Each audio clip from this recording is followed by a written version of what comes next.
আসসালামু আলাইকুম ভিউয়ার্স।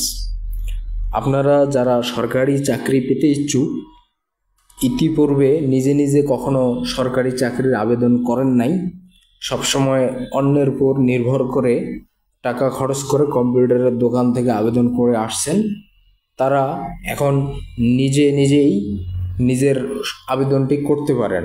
আপনার হাতে থাকা স্মার্টফোনটি দিয়ে আপনি এই আবেদনটি খুব সহজেই করে নিতে পাবেন। তো আমরা আজকে আপনাদেরকে একটি সরকারি চাকরির বিজ্ঞপ্তিতে কিভাবে আবেদন করতে হবে সেই প্রক্রিয়াটি সম্পূর্ণ দেখাবো। তো শুরু করা যাক। 209 পদে সমাজসেবা অধিদপ্তর নিয়োগ বিজ্ঞপ্তি প্রকাশিত হয়েছে। এটার শেষ আবেদনের তারিখ 18 জুলাই 2024। এটার একটি পদ আছে, সেটা হলো সমাজকর্মী ইউনিয়ন। এটার আবেদনের ফি হচ্ছে 223 টাকা। এটা টেলিটকের মাধ্যমে SMS এর মাধ্যমে আপনারা এই টাকাটা পেড করবেন। আর পদসংখ্যা, এটা একটা বিশাল নিয়োগ সার্কুলার বলা চলে। 209টি পদ আছে, 209 জন প্রার্থী এই সার্কুলারে চাকরিতে জয়েন করতে পারবে। আবেদনটা শুরু হয়েছে 12 জুন 2024, অর্থাৎ গতকাল থেকে। আবেদনের লিঙ্কটা আপনারা দেখতে পাচ্ছেন DSS.teletalk.com.bd। এইটা আপনারা ক্রমে লিখে আপনারা আবেদনের যে ওয়েবসাইট সেটা পেয়ে যাবেন।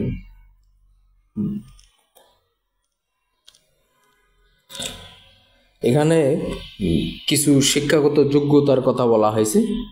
কোনো স্বীকৃত বোর্ড হইতে ন্যূনতম দ্বিতীয় বিভাগে উচ্চ মাধ্যমিক সার্টিফিকেট বা সমমানের পরীক্ষা উত্তীর্ণ। উচ্চ মাধ্যমিক হলো HSC পাস। সে দ্বিতীয় বিভাগ বলতে তার রেজাল্ট আপনার 3 পয়েন্ট আপ থাকতে হবে।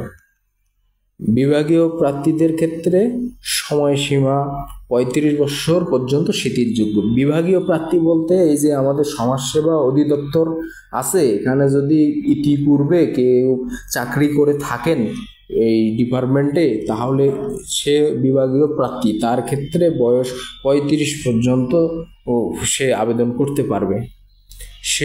যে সকল জেলার প্রার্থীদের আবেদন করার প্রয়োজন নাই, এখানে যে উল্লেখ আছে যে জেলাগুলোর নাম, তারা আবেদন করতে পারবেন না। আর আবেদন করলে আপনার টাকাটা লস হবে, কারণ আপনাকে তারা নিবে না।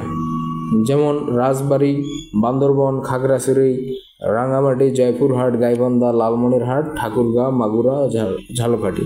তবে উল্লেখ্য যে কোনো জেলার এতিম, শারীরিক প্রতিবন্ধী কোটার প্রার্থীদের ক্ষেত্রে যে কোনো জেলার প্রার্থী আবেদন করতে পারবেন।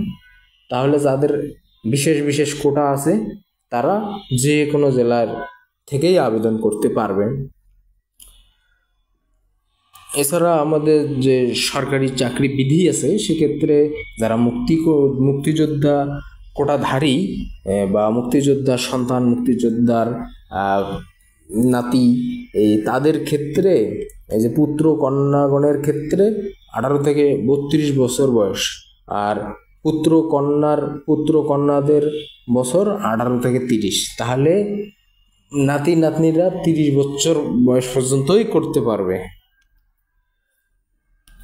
আর এছাড়া এখানে আপনার প্রথমে লিখিত পরীক্ষা হবে, তারপর ভাইভা হবে, তারপরে চূড়ান্ত নিয়োগ। আর আপনাদের যে সমস্ত শিক্ষাগত যোগ্যতা সনদ আছে, জাতীয় পরিচয়পত্র আছে, তারপরে নাগরিকত্ব সনদ, চারিত্রিক সনদ, তারপর কোটার সনদ, এগুলো সবগুলো প্রথম শ্রেণীর কর্মকর্তার সরকারি গেজেটের তার দ্বারা সত্যায়িত হতে হবে। কীরকম? যেমন সরকারি কলেজের সে লেকচারার, তারপরে ম্যাজিস্ট্রেট, ইউনো, তারপরে যারা নবম থেকে প্রথম গ্রেডের চাকরি করে, তারা হলো প্রথম শ্রেণীর গেজেটভুক্ত কর্মকর্তা। তাদের সত্যায়িত থাকতে হবে।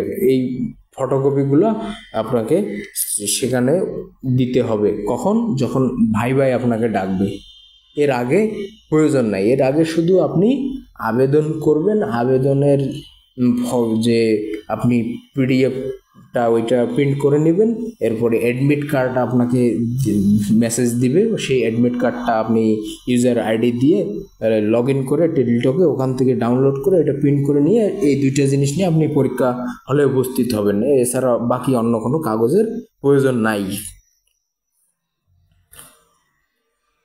এটা অনলাইনেই এই আবেদনগুলো করতে হয়, তো তা আমরা আপনাদেরকে ওই ওয়েবসাইটটাতে নিয়ে যেয়ে দেখাবো কিভাবে আপনারা অনলাইনে আবেদন করবেন।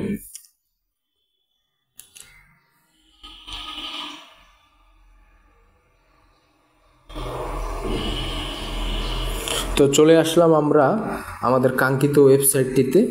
এখানে প্রথমে বেসিক ইনস্ট্রাকশন আপনাকে নির্দেশনা দেওয়া হয়েছে। এরপর 2 নম্বর হচ্ছে অ্যাপ্লিকেশন ফর্ম। অ্যাপ্লিকেশন ফর্মে ক্লিক করতে হবে। তারপরে এখানে অ্যাপ্লাই 1 এইখানে আপনাকে ক্লিক করতে হবে। এরপরে অ্যাপ্লাই নাও যেতে হবে।